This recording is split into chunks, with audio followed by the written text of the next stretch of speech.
नमस्कार श्रोते हो, मी अर्चना रवींद्र शिर्के माऊली कथाकथनमध्ये तुमचे पुन्हा एकदा स्वागत करते.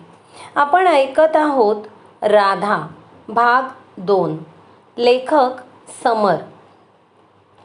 1 वर्षानंतर.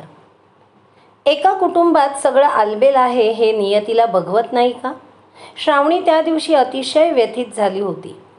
कोणत्याही कुटुंबावर कोसळू नये असे एक आर्थिक संकट तिच्या कुटुंबावर कोसळलं होतं. ते म्हणजे रोहितची नोकरी जाणं. गेल्या काही आठवड्यांपासून त्याला तशी कुणकुण लागली होतीच, पण स्वतःच्या कौशल्यावर विश्वास असल्याने आपल्याला तरी कंपनीतून काढलं जाणार नाही असं त्याला वाटत होतं. त्याच्या आत्मविश्वासाला तडा गेला. कुटुंबाच्या उत्पन्नाचा मुख्य स्रोत थांबला. ती बातमी ऐकताच ठाण्याहून त्याचे आईवडीलही पुण्यात आले. तू चिंता करू नकोस, कुठे ना कुठे तुला संधी मिळेलच, रोहितचे बाबा त्याला समजावत होते. छे छे, मी टेन्शन घेतच नाही, फक्त कंपनीचा निर्णय मला काहीसा अनपेक्षित होता एवढंच. आजकाल कशाचा कुठे भरवसा राहिलाय, कंपनी कोणाला काढेल काही सांगता येत नाही. रोहितच्या आईनेही ऐकीव माहितीच्या आधारे तिचं मत मांडलं. आई, असं काही नसतं.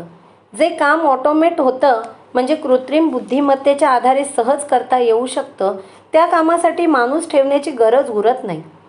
आपलं काम उद्या AI टेक ओव्हर करेल का याची प्रत्येकाला कल्पना असतेच.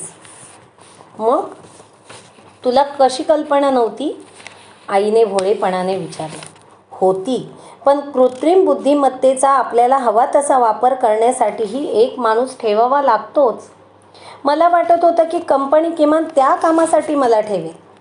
जाणे दो, जे झालं ते झालं. अरे, पुण्यात किती कंपन्या आहेत, तुला अगदी महिन्याभरात दुसरी नोकरी मिळेल बघ, तिने तिचा आशावाद व्यक्त केला. आई, इतकं सोपं नाही येते. मला या कंपनीत जेवढा पगार होता त्याहून किमान काकणभर जास्त पगार देणारी कंपनी हवी. मी कमी पगाराची नोकरी स्वीकारली तर पुढे आयुष्यभर मला त्याचा त्रास होईल. सगळ्या कंपन्या माझ्याकडे त्याच दृष्टीने बघतील. शिवाय मी आता जे काम करत होतो ते या कंपनीत ऑटोमेट झालं असेल तर उद्या ते प्रत्येक कंपनी ऑटोमेट करेल. ते नव्या माणसाला नोकरीवर का ठेवतील? असं असेल तर थोडी चिंता वाटणारच. रोहित त्यावर काहीच म्हणाला नाही. श्रावणीने तिचं मत मांडलं. मी काय म्हणते, गेल्या वर्षभरात मी 2 मोठे कोर्स केले आहेत. मी सुद्धा नवा जॉब शोधू शकते. माझा पगार वाढण्याचीही शक्यता आहे. पण श्रावणीला पुढची शक्यता वर्तवताना संकोच वाटत होता. रोहितच्या वडिलांनी विचारलं, पण काय? पण तो जॉब वर्क फ्रॉम होमच असेल असं नाही, पुण्यातच असेल असंही नाही. दुसऱ्या राज्यात शिफ्ट होण्याची वेळही येऊ शकते. दोघांना प्रयत्न केल्या वाचून आता दुसरा पर्यायही नाही, कारण माझ्या एकटीच्या आणि आताच्या पगारावर भागणार नाही. रोहितला पुण्यातच याच पगाराची नोकरी मिळाली तर प्रश्नच येणार नाही. तरी मला नवा जॉब शोधण्याची इच्छा आहेच. प्रज्ञाचं बालपण माझ्या डोळ्यासमोरून जावं म्हणून मी कमी पगाराची आणि वर्क फ्रॉम होम करू देणारी नोकरी स्वीकारली. आता मला माझ्या करिअरकडे लक्ष देण्याची इच्छा आहे. ती अजूनही लहान आहे, पण आता इतकीही लहान राहिली नाही की तिला सगळं हातात द्यावं लागेल. माझे दोन्ही कोर्सेस AIच्या वापराबद्दलच होते. त्या क्षेत्रात बराच स्कोपही आहे, त्यामुळे मला चांगली नोकरीही मिळू शकेल. श्रावणीचा प्रस्ताव रोहितच्या आईवडिलांना फारसा स्वीकारार्ह वाटला नाही. तिने पुढे जाऊ नये असे त्यांना मुळीच वाटत नव्हतं. पण ती म्हणते तसं झालं तर कुटुंबाची घडी विस्कटण्याची शक्यता त्यांना वाटत होती. श्रावणी एका शहरात आणि रोहित दुसऱ्या शहरात अशी परिस्थिती निर्माण झाली तर तिचा प्रज्ञावर नकारात्मक परिणाम होईल असं त्यांना वाटत होतं. आईवडिलांच्या चेहऱ्यावरचे हावभाव आणि मौन पाहून रोहित म्हणाला, तू नोकरी शोधायलाच हवी. माझा पूर्ण पाठिंबा आहे. प्रज्ञासाठी इतकी वर्ष तू सॅक्रिफाईस केलंस, आता माझी वेळ आहे. आपण काही ना काही मॅनेज करूच. तू बिनधास्त निर्णय घे. नवऱ्याचं समर्थन मिळाल्याने श्रावणीला बरं वाटलं. सासू सासऱ्यांची प्रतिक्रिया मात्र तिला पूर्णतः अनपेक्षित होती. रोहितच्या वडिलांनी शंका उपस्थित केलीच. अरे, पण तुम्ही दोघं 2 वेगळ्या शहरांमध्ये कसे राहणार? प्रज्ञाची शाळा इंग्रजी मीडियमची असली तरी सगळी मुलं मराठी बोलतात. तू उद्या कर्नाटकात गेलीस तर मुलांची मातृभाषा कन्नड असेल. तिथे प्रज्ञा कशी ॲडजस्ट होईल? बाबा, तुम्ही म्हणताय ते बरोबर आहे, पण एका राज्यातून दुसऱ्या राज्यात जाणारी प्रज्ञा ही काही पहिली मुलगी नसेलच. अनेक मुलं अशी ॲडजस्ट होतात. केंद्र सरकारच्या कंपन्यांमध्ये काम करणाऱ्यांची देशात कुठेही बदली होऊ शकते. त्यांची मुलं ॲडजस्ट करतातच ना. श्रावणीने तिचा विचार मांडला, पण तो काही रोहितच्या वडिलांना पटला नाही. तिची सासू म्हणाली, तुम्हा दोघांचं काय? ऐन तिशीत वेगळे राहाल? त्या प्रश्नाचं उत्तर रोहितने दिलं. आई, ती एक निर्णय घेते तर आपण तिला सपोर्ट करायला हवा की अशा शंका उपस्थित करून तिच्यावर दबाव टाकायला हवा? हेच उद्या मी म्हटलं की मला हैदराबादमध्ये नोकरी लागली तर तुम्ही अशाच शंका उपस्थित कराल का? तेव्हा उलट श्रावणी जे म्हणते तेच तुम्ही सुद्धा म्हणाल. तुम्ही तिला मुलगी म्हणता तर मला देता तसा सपोर्ट तिलाही द्यायला हवा. राहिला प्रश्न आम्ही वेगळं राहण्याचा, तर ते बघितलं जाईल. तिने फक्त एक विचार मांडला. आपण असे बोलत आहोत जणू तसं लगेच होणारच आहे. आम्ही आपली काळजी वाटते म्हणून बोललो. ती आमची लेकच आहे. तिने भरारी घेतली तर आम्हाला तिचं कौतुकच वाटेल. त्याची आई सासूच्या विशिष्ट स्वरात म्हणाली. मग झालं तर? त्याच्या वडिलांनी विचारलं. तिला दुसऱ्या शहरात नोकरी मिळाली तर तिकडे जाण्याची तुझी तयारी आहे का? आहेच. मी म्हणालो तशी आता श्रावणीने पुढाकार घेण्याची आणि मी मागच्या सीटवर बसण्याची वेळ आहे. इतकी वर्ष माझ्या सोयीकडे बघूनच आम्ही सगळे निर्णय घेतले. तुम्हाला चालत असेल तर आमची हरकत काहीच नाही. शेवटी संसार तुमचा आहे. श्रावणीने विचारलं. काही दिवस मला प्रज्ञासह दुसऱ्या शहरात एकटं राहण्याची वेळ आली तर तुम्ही त्या शहरात याल ना? प्रज्ञाला शाळेत नेणं वगैरे ही जबाबदारीची कामं आहेत. आम्हाला समजेल उमजेल असं शहर असेल तर आम्ही नक्कीच येऊ. उद्या तिथली भाषा आम्हालाच समजली नाही तर आम्ही प्रज्ञाला कसे सांभाळणार? सासऱ्यांनी हात वर केले. दक्षिण भारतात नोकरी मिळाली तर आम्ही येऊ शकणार नाही असं ते अप्रत्यक्षपणे म्हणाले. त्या दोघांनाही दक्षिणेकडे नोकरी मिळण्याची शक्यता जास्त आहे हे त्यांना ठाऊक होतं. त्यामुळे त्यांनी जबाबदारीपासून हात झटकले होते. ते पाहून रोहित आणि श्रावणी दोघांनाही वाईट वाटलं. पण त्यांच्याकडे एक पर्याय शिल्लक होता. रोहितचे आई वडील आले नाहीत तर श्रावणीचे आई वडील निश्चितच तिच्या मदतीला येतील याची दोघांनाही खात्री होती. तिचे आई वडील कोणत्याही भाषेला किंवा अपरिचित प्रदेशाला घाबरायचे नाहीत. आम्हाला उमजेल का असे म्हातारे प्रश्न त्यांच्या मनात साठीतही येत नव्हते. त्यामुळे श्रावणीला तो एक आधार होता. त्या भरवशावरच ती पुढचा निर्णय घेऊ शकणार होती. घरी प्रज्ञाला सांभाळणारं कोणीही नसतं तर तिला दुसऱ्या शहरात जाण्याचा निर्णय घेताच आला नसता. रोहितने त्याची नाराजी अप्रत्यक्षपणे व्यक्त केली. तुम्ही म्हणता ते खरं आहे. शेवटी आमचा संसार आहे. ही ॲडजस्टमेंट कशी करायची ते आम्हालाच ठरवावं लागेल. तूर्त चर्चा पुरे असं मला वाटतं. चर्चा करून काही होईल असंही दिसत नाही. परिस्थिती सगळ्यांसमोर आहे आणि तिला तोंड देणं हाच एक पर्याय आपल्यासमोर आहे. रोहित त्यांच्या खोलीत गेला. श्रावणीही तिचं काम करण्यासाठी लॅपटॉप घेऊन बसली. दोघांनीही शोध सुरू केला. रोहितच्या मनात नोकरी गेल्याचं दुःख आणि तशीच नवी नोकरी मिळेल का याची चिंता होती, तर श्रावणीच्या मनात नवी नोकरी शोधण्याचा उत्साह होताच. अजूनही मागणी असलेल्या क्षेत्रामुळे आणि वर्षभरात केलेल्या तयारीमुळे श्रावणीला कंपनीकडून लवकर प्रतिसाद मिळू लागला. रोहितला तितकासा प्रतिसाद मिळत नव्हता. या प्रक्रियेत रोहितमध्येही लहान मोठे बदल होत असल्याचं श्रावणीला दिसत होतं. तो घरातही थोडा बुजरेपणाने वागत होता. सदा सर्वदा त्याच्या चेहऱ्यावर असणारं स्मित पुसट झालं होतं. तो विनाकारण घरातली 4 अधिकची कामं करत होता. श्रावणीला ते बघवत नव्हतं. आपण मुळीच टेन्शन घेत नाही असं म्हणणाऱ्या रोहितमध्ये नकळतपणे कमीपणाची भावना वाढत होती. ती वेळीच मोडायला हवी हे श्रावणीलाही जाणवलं. ते दोघं दुपारच्या जेवणासाठी डायनिंग टेबलवर येऊन बसताच श्रावणी म्हणाली, रोहित, तू कितीही नाही म्हणत असलास तरी तू या सगळ्याचं दडपण घेतलेस. तुझं मन मोकळं कर पाहू. स्वतःच्याच घरात पाहुणा असल्यासारखा का राहतोस? मी असं तुला वाटावं असं काहीच नाही. बघ, नेहमी विषय उडवून लावतोस. मी तुला रोज बघते. तुझ्यातला बदल मला जाणवतोय. एक नोकरी गेली म्हणून तुझं स्थान डळमळीत होईल असं वाटतंय का तुला? त्यात व्हायचं काय शिल्लक आहे? म्हणजे काही नाही. हे पहा, पुन्हा तेच. म्हणजेच तुझ्या मनात शल्य आहे. तुला माझ्या भूमिकेत येण्यात कमीपणा वाटतोय. अजिबात नाही. प्रश्न सवयीचा आहे. इतक्या वर्षापासून प्रोव्हायडरच्या भूमिकेत होतो. आता पुन्हा कमवू शकेन का हे सुद्धा माहीत नाही. मग मी काय करणार? रोहितने पहिल्यांदा त्याच्या मनातली भीती व्यक्त केली. तू असा खचणाऱ्यातला आहेस का? हे काय बोलतोयस? हा माझा रोहित नाही. कमवू शकेन का म्हणजे? तू म्हणालास तर आज पुण्यातही तुला नोकरीवर ठेवू इच्छिणारी 100 माणसं सापडतील. प्रश्न फक्त आधीच्या पगारा एवढा पगार मिळवण्याचा आहे. त्यासाठी आपण थांबलो. तू तर म्हणत होतास की आता तुझी बॅकसीटवर बसण्याची वेळ आहे. पण तसं करणं तुला उघड आणि कमीपणाचं वाटतंय. ते तसं नाही आहे गं. बहुधा मला नीट सांगता येणार नाही. ते तसंच आहे. तू माझ्याशी तुलना करत नसशीलही, पण घरी राहून काम करणं किंवा कमी कमावणं याला तुझं मन सेकंडरी रोल समजते. तू माझा विचार कर आणि माझ्याशी तुलना कर.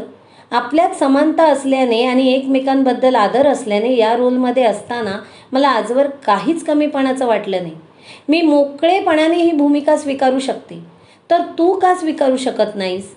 याला मी तडजोडही म्हणणार नाही. ही फक्त भूमिकांची अदलाबदल आहे. तू स्वतःच ही अदलाबदल करण्याची तयारी दर्शवलीस आणि आता त्याचं शल्य घेऊन बसला आहेस. हे सगळं मला पटतंय. पण लहानपणापासून आपली भूमिका ही प्रोव्हायडरची हे इतकं घट्ट मनात बसलंय की त्यातून सुटका होत नाही. होईल हळूहळू सवय. कंपन्यांकडून प्रतिसादही मिळत नसल्याने थोडं टेन्शन आलं. हे खरं आहे. नाकारण्यात अर्थ नाही. त्यामुळेच नकळत हे विचार मनात येत असावे. जॉब मार्केट असंच आहे. नवी नोकरी काही एका आठवड्यात मिळत नाही. 2-4 महिने प्रयत्न करावा लागतोच. शिवाय दोघांनीही काम केलं नाही तर 1-2 वर्ष आपण सहज आपल्या बचतीवर काढू शकतो. त्यामुळे इतकी चिंता करू नकोस. हे घर घेण्याचा निर्णय घेऊन आपण चूक केली का? इतकी वर्ष EMI भरता येतील का? इतकी वर्ष मी नोकरी तरी करेन का? अर्थातच करशील.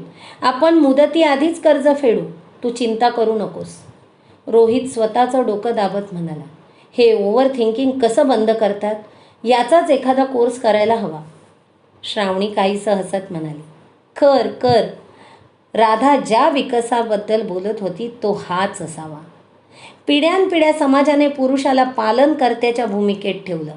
सुरुवातीला ते स्वाभाविक होतं.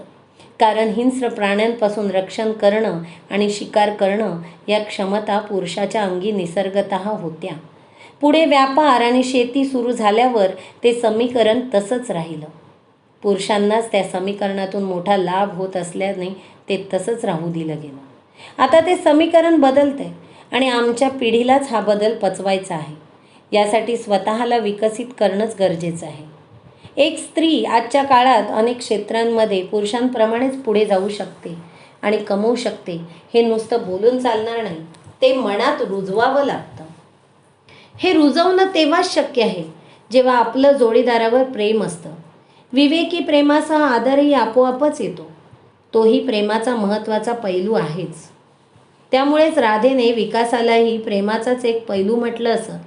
कारण प्रेम नसेल तर आपण कोणत्याही अपरिचित किंवा नावडत्या व्यक्तीसाठी स्वतःला कशाला बदलणार? हो, पण हे सगळं तुझ्या आईवडिलांना पटलेलं दिसत नाही. ते त्यांच्या परीने चिंता करतात. तू तुझ्या करिअरचा विचार करू नये म्हणून त्यांनी शंका उपस्थित केल्या नाहीत. त्यांना प्रज्ञाची आणि आपली काळजी आहे म्हणून ते तसं म्हणाले.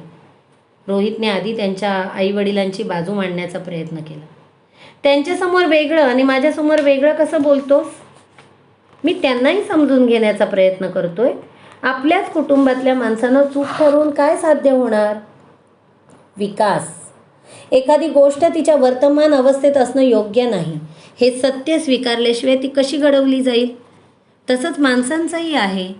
जुन्या विचार चूक आहे ते स्वीकारल्याशिवाय नव्या विचारांना कोण स्वीकारेल? तू स्वतःच मांडलेला मुद्दा आठव. हेच सगळं तुझ्याबाबत घडलं असेल तर ते काय म्हणाले असते? तसं झालं असतं तर ते दुसऱ्या राज्यात यायला तयारही झाले असते. त्यांची गरजच नसती कारण तुझा जॉब आहेच. तो वर्क फ्रॉम होमच आहे. रोहित. श्रावणी आश्चर्यचकित झाली. तू सुद्धा असा विचार करतोस, असं तिने म्हणण्यापूर्वीच रोहित म्हणाला. सॉरी, वर्क फ्रॉम होम म्हणजे घरातली कामं करण्याची मुभा नाही हे मला माहिती आहे. ते कामही तितकंच महत्त्वाचं आहे.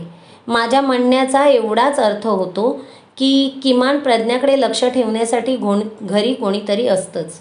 तू आज जसं लक्ष ठेवतेस तसंच तेव्हाही ठेवलं असतंस. आणि तिथे मलाही ऑफिसमधून काम करावं लागलं तर मग घरी कोण थांबेल? मग ते आले असते, हे खरं आहे. ते मलाही खटकलं. हे विसरू नकोस की आपण पुणे मुंबईतल्या सुशिक्षित आणि उच्चभ्रू घरातल्या मानसिकतेविषयी बोलतोय. देशातल्या मागासलेल्या भागांमध्ये काय अवस्था असेल? एकाच कॉलेजमध्ये शिकलेल्या एका मुलाने करिअरचा विचार केला आणि त्याच्या कुटुंबाला त्याच्यानुसार ॲडजस्ट करायला सांगितलं तर कोणाची काहीच हरकत नसते. पण त्याच कॉलेजमधल्या मुलीने अनेक वर्ष तडजोड करून शेवटी तिशीत मुलगी मोठी झाल्यावर करिअरचा विचार केला तर 100 समस्या पुढे येतात. पण मी तुझ्यासोबत आहे ना. तू इतरांचा इतका विचार का करतेस? ते कुटुंबीय आहेत म्हणूनच मी त्यांच्या वागण्या बोलण्याला महत्त्व देते. पण हे सगळं त्यांना कोण सांगेल? त्यांना एखादी गोष्ट तत्वतः पटली तरी ते हात वर करतात. आम्ही आपले असेच आहोत असं म्हणतात. हेच म्हातारपण आहे. माणूस स्वतःला विकसित करण्याचा प्रयत्न थांबवतो तेव्हाच म्हातारा होतो. आज देशातले सगळे महत्त्वाचे नेते वयानुसार पाहिलं तर ज्येष्ठ नागरिक आहेत.